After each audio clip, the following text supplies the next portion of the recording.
Pemulangan jamaah umroh dilakukan satu pintu melalui asrama haji Pondok Gede, Bekasi.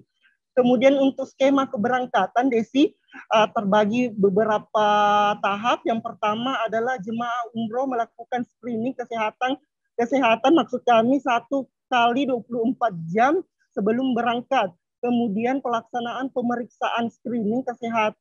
Kemudian pelaksanaan pemeriksaan kesehatan meliputi pemeriksaan kesehatan, vaksinasi, dan kemudian pemeriksaan swab PCR. Kemudian untuk asrama haji menyediakan akomodasi, konsumsi, dan transportasi untuk memfasilitasi keberangkatan calon jemaah. Kemudian lanjut pengawasan pelaksanaan pemutaran Kementerian Kesehatan. Kemudian untuk asrama pemeriksaan imigrasi dan pemeriksaan lainnya di asrama haji. Kemudian lanjut lagi di skema kepulangan. Terdapat pula pemeriksaan PCR di Arab Saudi maksimal 3 kali 24 jam sebelum kepulangan di Indonesia. Lanjut ketika sampai di Indonesia kemudian ada isolasi mandiri selama 5 kali 24 jam yang disediakan oleh pihak travel itu sendiri. Lanjut lagi, kemudian terdapat lagi pemeriksaan PCR ketika sampai di Indonesia, Desi.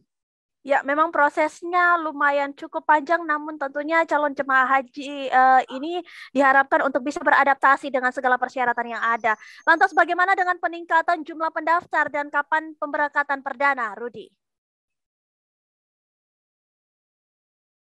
Ya, Desi, memang ketika diumumkannya kabar gembira ini memang ada banyak calon jamaah yang kembali mendaftarkan diri.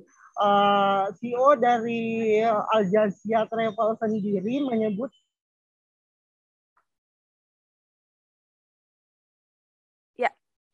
kita masih terus mencoba untuk terhubung dengan Rudi Salam yang pastinya sudah mengabarkan terkait dengan persiapan Al Jazeera Travel sendiri.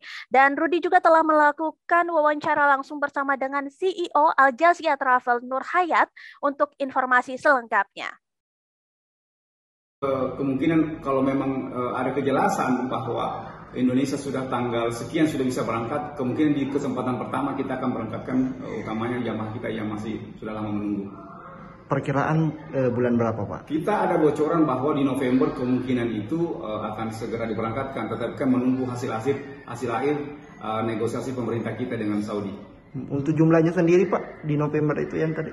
Tahapan pertama dari hasil FGD kemarin pemerintah dengan asosiasi, tahapan pertama memang masih lewat satu pintu dari Jakarta. Sekiranya akan sangat terbatas karena regulasi yang masih ada kemungkinan masih akan ada karantina, ada beberapa kali PCR, sehingga setelah itu kemungkinan kalau sudah lewat Jakarta, kalau sudah bisa terbang langsung dari Makassar direct ke Saudi, saya kira kita sudah mempersiapkan beberapa bus keberangkatan. Iya, kalau karantina itu berbayar dan itu 5 hari, kemungkinan itu bisa memperlukan jamaah menurut saya, dan itu bisa membuat jamaah akan berpikir untuk segera berangkat, mungkin akan mereschedule. Tetapi kalau kebijakan itu bisa dulu menjadi isolasi mandiri, saya kira animo sudah tidak akan terbendung lagi dan orang akan berbondong-bondong untuk melaksanakan ibadah umroh. Terakhir mungkin Pak, adakah imbauannya untuk para calon jamaah ini, Pak? Iya, calon jamaah kita dari sekarang sudah harus memahami betul apa yang dilakukan ketika kita berumroh, dari syariah-syariah yang dilakukan untuk kita beribadah. Yang kedua tentu menjaga kesehatan, agar jangan sampai ketika dia di PCR itu tidak lagi positif, sehingga kondisi fisik betul-betul siap terjaga dan secara psikologi mereka siap untuk berangkat ke tanah suci. Ya, berita tentang akan dibukanya kembali umroh dari Indonesia menuju ke Arab Saudi tentu menjadi kabar gembira bagi jamaah-jamaah kita, terlebih dari jamaah yang sudah hampir 2 tahun ini menunggu akibat tertundanya pemberangkatan. Olehnya itu Al Jazeera melakukan langkah-langkah sebagai berikut. Yang pertama adalah menghimbau kepada seluruh jamaah kita, calon jamaah, untuk segera melakukan vaksin 2 dosis. Dosis pertama, dan alhamdulillah itu sudah dilakukan sambil menunggu regulasi terbaru dari pemerintah dan Saudi. Apakah memang jika jamaah kita menggunakan vaksin Sinovac harus ada booster lagi? Itu yang kita lakukan sekarang. Yang kedua tentu kita sudah akan menyiapkan dengan berkoordinasi dengan asosiasi yang ada untuk menyiapkan paket-paket terbaru dalam rangka pemberangkatan untuk 1403 Hijriah ini. Adakah peningkatan sampai sekarang, Pak? Ya, jadi kalau kita melihat bahwa ketika informasi ini terbuka bahwa akan segera dibuka kembali, justru banyak yang akan mendaftar kembali.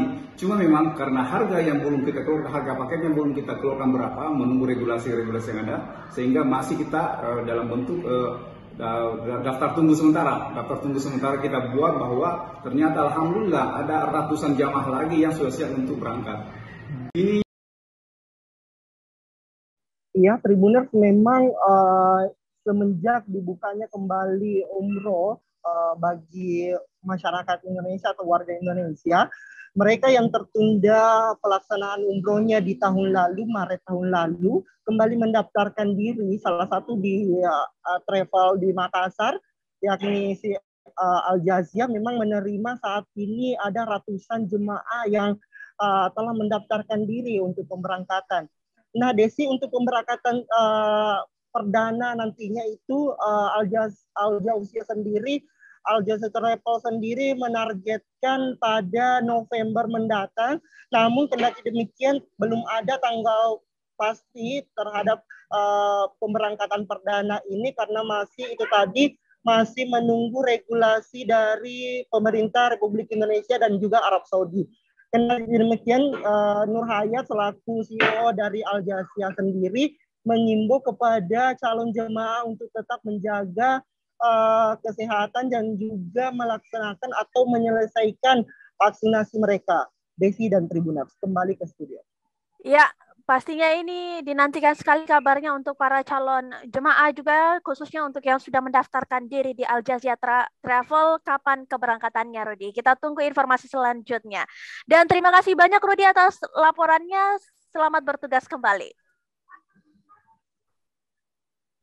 Ya, baik Tribuners, itulah tadi dua informasi yang kami suguhkan di live report Tribun Timur. Pastinya kami akan hadir kembali besok dan terus nantikan informasi terupdate lainnya di 24 kabupaten kota di Sulawesi Selatan. Saya Desi Triana pamit undur diri, sampai jumpa di live on the spot berikutnya.